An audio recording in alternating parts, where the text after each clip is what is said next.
উজানের ঢলে বাঁধ ভেঙে সিলেটের অর্ধ শতাধিক গ্রাম প্লাবিত। মৌলভীবাজারে তলিয়েছে ৬ উপজেলার নিম্নাঞ্চল। রাঙামাটিতেও পানিবন্দী কয়েক হাজার মানুষ।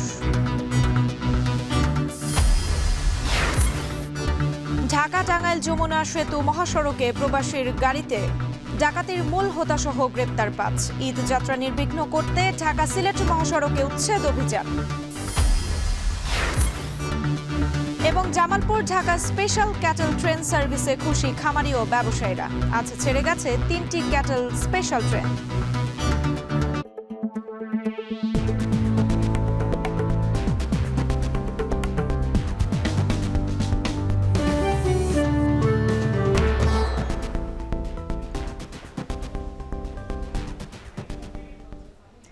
স্বাগত এখন জনপদে। পুরো আয়োজন জুড়ে সঙ্গে আছে আমি সুমাইয়া যাত্রী। কয়েকদিনের বৃষ্টির পানি ও পাহাড়ি ঢলে সিলেটের জকিগঞ্জে বাঁধ ভেঙে অর্ধ শতাধিক গ্রাম প্লাবিত হয়েছে। ভারতের মেঘালয়ে বৃষ্টিপাতের কারণে অব্যাহত রয়েছে উজানের ঢল। এতে প্লাবিত হয়েছে জকিগঞ্জ উপজেলার বেশ কিছু গ্রাম। মৌলভীবাজারেও নদ নদী পানি বেড়ে প্লাবিত ৬ উপজেলার বেশ কিছু নিম্নাঞ্চল। পানিবন্দী ৬,০০০-এর বেশি মানুষ। এছাড়া হবিগঞ্জ ও সুনামগঞ্জেও নদ নদীর পানি বেড়েছে। অন্যদিকে কাপ্তাই হ্রদের পানি বেড়ে প্লাবিত হয়েছে রাঙ্গামাটির ৫ উপজেলার ১৬টি ইউনিয়ন। আর জানাচ্ছেন গুলজার আহমেদ। গত কয়েকদিনের বৃষ্টি আর পাহাড়ি ঢলে সোমবার জকিগঞ্জ উপজেলার সদর ইউনিয়নের রারাইরি গ্রামের খুশিয়ারার বাঁধ ভেঙে পানি ঢুকতে শুরু করে, যা এখনও অব্যাহত আছে। এতে উপজেলার মুমিনপুর, পলাহাট, মানিকপুর সহ আরও বেশ কয়েকটি গ্রাম প্লাবিত হয়েছে। এছাড়া বিয়ানীবাজার উপজেলার বৈরাগী, আবদুল্লাপুর ও কাকরদিয়া এলাকায় পানিবন্দী প্রায় ৪০,০০০ মানুষ। বর্তমানে বৃষ্টি না থাকলেও ভারতের মেঘালয়ে বৃষ্টিপাতের কারণে পানি বৃদ্ধি পাওয়ায় আতঙ্কিত স্থানীয়রা। তারা বলছেন, চলতি বছরের শুরুতে সিলেটের জকিগঞ্জ ও কানাইঘাট উপজেলায় সুরমা কুশিয়ারা নদী প্রতিরক্ষা বাঁধ ও বেশ কয়েকটি প্রকল্পের কাজ আটকে যাওয়ায় এমন বেহাল দশা। পানির অবস্থা খুবই খারাপ। ও যেটা দেখরা এখন ২৫০ ফুট পর্যন্ত আশঙ্কা আছে এই বাকি টাইমের ভিতরে চলে যাওয়ার। পানি যে আকারে যার এই বাংনিটা আসলে অনেক বড় হয়ে গেছে যত সময় যার। কালকে রাত্রে থেকে এই বাঙ্গার কারণে কয়েক হাজার মানুষ এই মুহূর্তে পানিবন্দী আছেন। এদিকে মৌলভীবাজারেও নদ নদীর পানি বেড়ে ৬ উপজেলায় বেশ কিছু নিম্নাঞ্চল প্লাবিত হয়েছে। পানিবন্দী হয়ে পড়েছেন অন্তত ৬,০০০ মানুষ। হবিগঞ্জ ও সুনামগঞ্জও নদ নদীর পানি বৃদ্ধি পেয়েছে। পানি উন্নয়ন বোর্ড বলছে, উজানের পাহাড়ি ঢলের কারণে সুরমা, কুশিয়ারা, মনু, খোয়াই সহ অন্তত ৪টি পয়েন্টে এখনও পানি বিপদসীমার উপরে প্রবাহিত হচ্ছে। তবে জেলা প্রশাসন বলছে, বন্যা পরিস্থিতি মোকাবেলায় তাদের সব প্রস্তুতি আছে। আগামী ২-৩ দিন পরে পানিটা নামা শুরু হবে। আর যেহেতু আমাদের সিলেটেও বৃষ্টিপাত কমে যাচ্ছে, তো আমরা আশাবাদী আগামী কয়েকদিন পরে বন্যার পানি এখান থেকে নেমে যাবে। ইতিমধ্যে জেলা প্রশাসন থেকে ২৪ মেট্রিক টন চাল ইউনিয়নগুলিতে বরাদ্দ দেওয়া হয়েছে। তো সেগুলো বন্যাক্রান্ত যারা আছে মানুষ পরিবারের মধ্যে বিতরণ করা হবে। তো এর বাইরে জেলা প্রশাসন থেকে আমাদের কাছে পর্যাপ্ত ত্রাণ মজুদ আছে। উপজেলা প্রশাসন থেকে চাহিদা দেওয়া মাত্র আমরা সেগুলি বরাদ্দ দিব। মানুষ জলবদ্ধ পরিস্থিতির মধ্যে আছে। আপনাদের জ্ঞাতার্থে জানাচ্ছি ৬৮টা বন্যা আশ্রয় কেন্দ্র প্রস্তুত করা আছে, যথেষ্ট পরিমাণ ত্রাণের ব্যবস্থা করা আছে।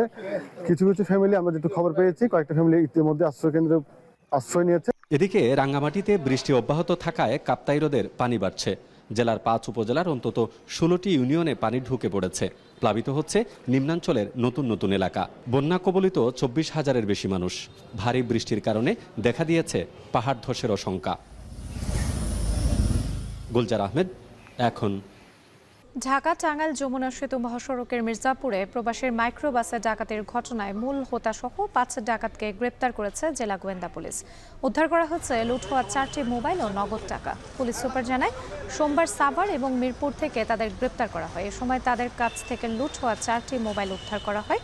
গ্রেপ্তারকৃতদের বিরুদ্ধে বিভিন্ন থানায় একাধিক মামলা রয়েছে।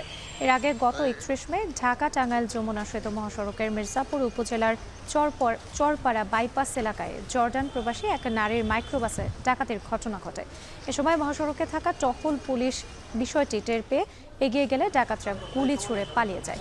এই ঘটনার পর ভুক্তভোগী পরিবার বাদী হয়ে মির্জাপুর থানায় একটি মামলা দায়ের করেন।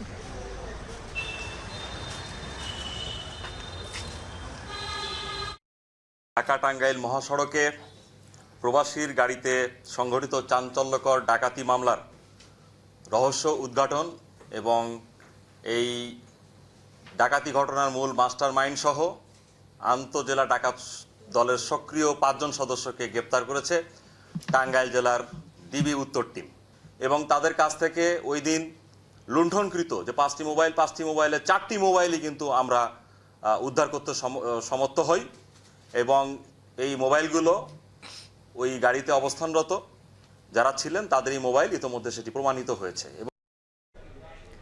ঈদ যাত্রা নির্বিঘ্ন করতে যানজট নিরসনে ব্রাহ্মণবাড়িয়ায় ঢাকা সিলেট মহাসড়কের অর্ধশত অবৈধ স্থাপনা উচ্ছেদ করা হয়েছে।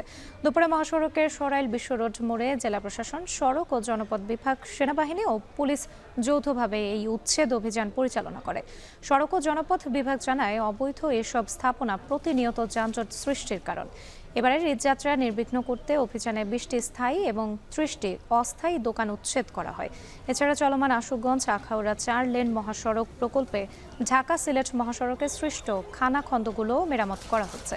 পর্যায়ক্রমে মহাসড়কের বিভিন্ন জায়গায় গড়ে ওঠা অবৈধ সব স্থাপনা উচ্ছেদ করা হবে। টাঙ্গাইল ও নাটোরের সড়ক দুর্ঘটনায় বাবা ছেলে সহ 5 জন নিহত হয়েছেন। আহত হয়েছেন অন্তত 3 জন। সকাল 10টার দিকে ঢাকা টাঙ্গাইল মহাসড়কের করাতিপাড়া এলাকায় দাঁড়িয়ে থাকা ট্রাকে একটি মাইক্রোবাসে ধাক্কা দিলে বাবা ছেলে সহ 3 জন নিহত হন। এই দুর্ঘটনায় আহত হয় আরও 3 জন। হতাহতরা সবাই মাইক্রোবাসের যাত্রী বলে জানিয়েছে পুলিশ।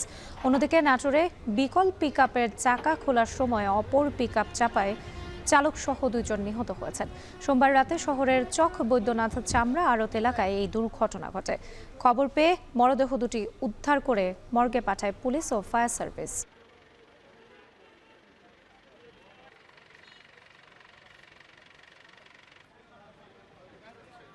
জামালপুরের ইসলামপুর থেকে দ্বিতীয় দিনের মতো ঢাকার উদ্দেশ্যে ছেড়ে গেছে 3টি ক্যাটেল স্পেশাল ট্রেন। 5টার পর থেকে ইসলামপুর বাজার স্টেশন থেকে 400 গরু নিয়ে ছেড়ে যায় 3টি ট্রেন। রেল কর্তৃপক্ষ জানায় 3টি ট্রেনে ওয়াগন রয়েছে 25টি, যেখানে প্রতিটি ওয়াগনে নেওয়া হয়েছে 16টি গরু। খামারিরা বলছেন, সড়ক পথে প্রতিটি ট্রাকে গরু ঢাকায় আনতে খরচ হয় 25 থেকে 30 হাজার টাকা।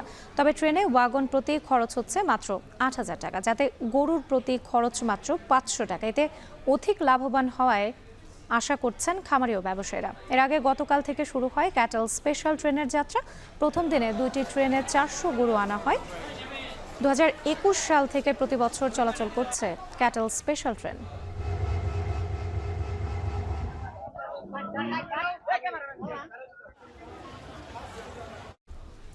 ময়মনসিংহে ক্রেতা বিক্রেতায় জমজমাট পশুর হাট, তবে দাম নিয়ে রয়েছে মিশ্র প্রতিক্রিয়া। এ নিয়ে আরও জানাতে যুক্ত হচ্ছেন হারুনুর রশিদ। হারুন, বাজারে গরুর দাম কেমন দেখছেন? দাম নিয়ে ক্রেতারা কি বলছেন? রাত্রি আজকে বেশ জমজমাট বেচাকেনা হচ্ছে কোরবানির পশুর হাটে। আমরা দেখেছি যে দুপুরের আগে থেকেই কিন্তু বিভিন্ন এলাকা থেকে যারা কোরবানির পশু, বিশেষ করে গরু এবং ছাগল নিয়ে এসেছেন এই ময়মনসিংহের ঈশ্বরগঞ্জের একটি ঐতিহ্যবাহী কোরবানির পশুর হাট লক্ষ্মীগঞ্জ বাজারে। এবং আজকে কিন্তু অন্যান্য দিনের তুলনায় বেচাকেনাও বেশ ভালো হচ্ছে।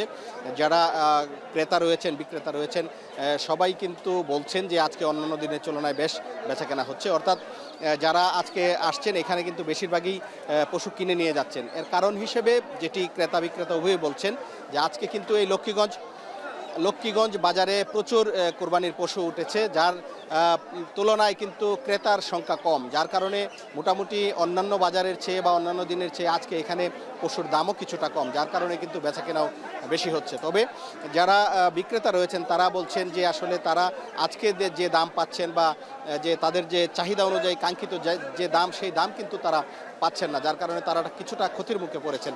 এবং মিশ্র প্রতিক্রিয়া দেখেছি আমরা ক্রেতাদের কাছেও। ক্রেতারাও বলছেন যে তারা গরু বা কোরবানির পশু কিনছেন, কিন্তু দামটা তাদের কাছে কিছুটা বেশি মনে হচ্ছে। তবে সামগ্রিকভাবে অন্যান্য বাজার বা অন্যান্য দিনের তুলনা করলে যেটি বোঝা যায় যে এই বাজারে কিন্তু আজকে পশুর দাম অন্যান্য দিনের তুলনায় কিছুটা কম রয়েছে, যার কারণে বেচাকেনা বেশি হচ্ছে। এই ঈশ্বরগঞ্জের একটি ঐতিহ্যবাহী বাজার এই লক্ষ্মীগঞ্জ বাজার, এখানে কিন্তু স্থানীয় জাতের বা দেশীয় জাতের গরু কিন্তু বেশি পরিমাণে এখানে নিয়ে আসা হয়, যার কারণে কিন্তু যারা স্থানীয় জাতের বা দেশীয় জাতের কোরবানির পশু কিনতে চান তারা এই বাজারটিতে ভিড় করেন এবং তারা কিন্তু তাদের যে স্বাচ্ছন্দ্য বা পছন্দ মতো যে কোরবানির পশু সেটি কিন্তু তারা কিনতে পারেন। এবং আরেকটি বিষয় এই বাজারের একটি বৈশিষ্ট্য, সেটি হচ্ছে যে অন্যান্য বছর বছর কিছু কিছু ভারতীয় গরু কিন্তু এই পশুর হাটগুলোতে দেখা যায়, কিন্তু এবার ঠিক একেবারেই নেই। এবার একেবারে যারা স্থানীয় কৃষক বা স্থানীয় পাইকার যারা রয়েছেন তারা বিভিন্ন এলাকা থেকে কোরবানির পশু বা গরু নিয়ে এসেছে এবং এখানে কিন্তু বেচাকেনা করছেন। এবং আমরা যদি একটু জানাতে চাই যে এখানে যে বাজারের যারা ইজারাদার রয়েছেন তারা যেটি বলেছেন যে এর আগে যে বাজারটি ছিল সেটিতে কিন্তু বৃষ্টির কারণে বাজারটি বেশ জমেনি, যার কারণে তারা ক্ষতির মুখে পড়েছিলেন। কিন্তু আজকের বাজারের যে অবস্থা, এই অবস্থায় কিন্তু তারা বেশ খুশি এবং লাভবান হবেন বলে আমাদেরকে জানিয়েছেন। এবং পশু কেনাকাটার সুবিধার জন্য কিন্তু আইনশৃঙ্খলা বাহিনীর সদস্যরা রয়েছেন, জাল টাকা শনাক্তের মেশিন রয়েছে এবং আমরা দেখেছি যে প্রাণী সম্পদ অধিদপ্তরের একটি মেডিকেল টিমও আজকে আমরা এই বাজারে দেখেছি। তো এই ছিল আমার কাছে ময়মনসিংহের লক্ষ্মীগঞ্জ বাজার থেকে কোরবানির পশুর হাটের বেচাকেনার সর্বশেষ খবর। ভারতীয় সীমান্ত রক্ষী বাহিনী বিএসএফ আবারও বাংলাদেশে পুশিন করেছে কয়েকটি পরিবারকে। সোমবার মধ্যরাতে দেশের বিভিন্ন সীমান্ত দিয়ে 59 জনকে পুশিন করার ঘটনা ঘটেছে। ময়মনসিংহের ধোবাউড়া সীমান্তের মুন্সিপাড়া পয়েন্টে পুশিন করা হয় দুটি পরিবারের নারী, পুরুষ ও শিশুসহ 12 সদস্যকে। গুজরাটে আটক হওয়া এসব বাংলাদেশিকে মেঘালয় হয়ে ফেরত পাঠানো হয়। আগের রাতে হালুয়াঘাট সীমান্ত দিয়ে আরও 10 জনকে পুশিন করে বিএসএফ। এদের 9 জন নারী ও 1 জন শিশু। এদের সবার বাড়ি খুলনায় বলে জানায় বিজিবি।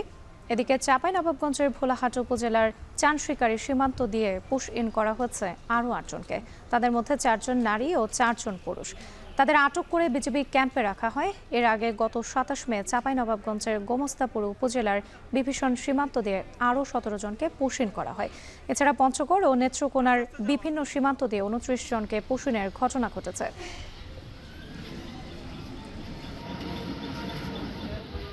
ঈদ যাত্রা নিরাপদ ও নির্বিঘ্ন করতে ঢাকা ময়মনসিংহ মহাসড়কে বিভিন্ন স্থানে বসানো হচ্ছে র্যাবের তল্লাশি চৌকি। দুপুরে ঢাকা ময়মনসিংহ মহাসড়কের বগার বাজার এলাকায় তল্লাশি চালায় র্যাব 14। এ সময় ঢাকা থেকে ছেড়ে আসা বিভিন্ন যানবাহনে তল্লাশি চালায় তারা। আইন না মেনে চলাচল করায় অন্তত 20টি যানবাহন জব্দ করা হয়। নিরাপত্তা তল্লাশিতে যোগ দেয় হাইওয়ে পুলিশ। ঈদে ঘরের মুখ্য মানুষের যাত্রা নির্বিঘ্ন করতে অভিযান চলবে বলে জানায় র্যাব।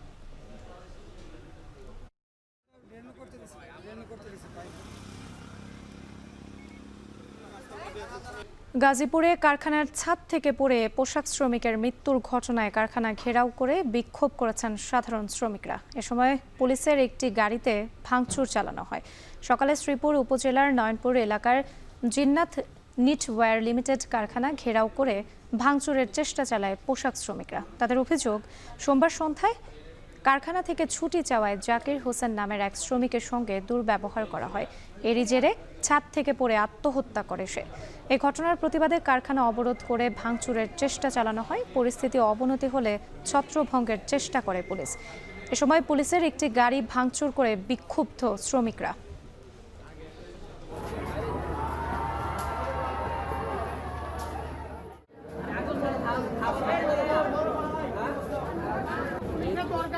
পটুয়াখালীর কলাপাড়ায় দরিদ্র ও অসহায় মানুষের মাঝে বিনামূল্যে চিকিৎসা সেবা প্রদান করেছেন বাংলাদেশ নৌবাহিনী।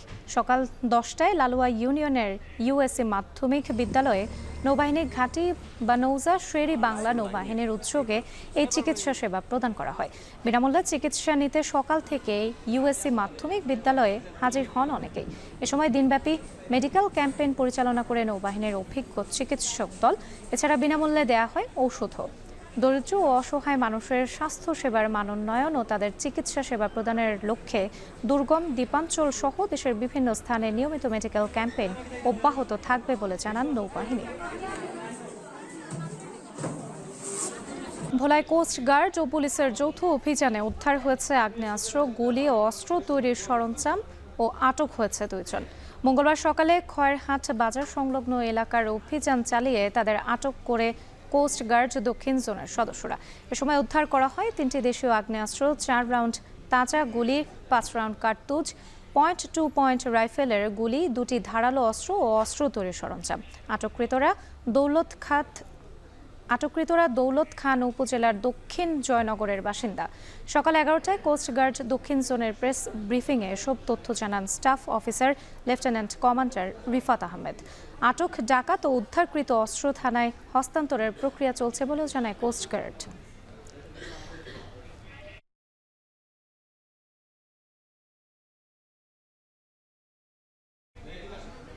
এই ছিল এখন জনপদের আয়োজনে। এখন টেলিভিশন ওয়েবসাইটে দেখতে ভিজিট করুন www.এখন.tv। এছাড়া ফেসবুকে দেখতে ভিজিট করুন facebook.com/tv.এখন এবং ইউটিউবে এখন টেলিভিশন দেখতে ভিজিট করুন youtube.com/c/এখন tv।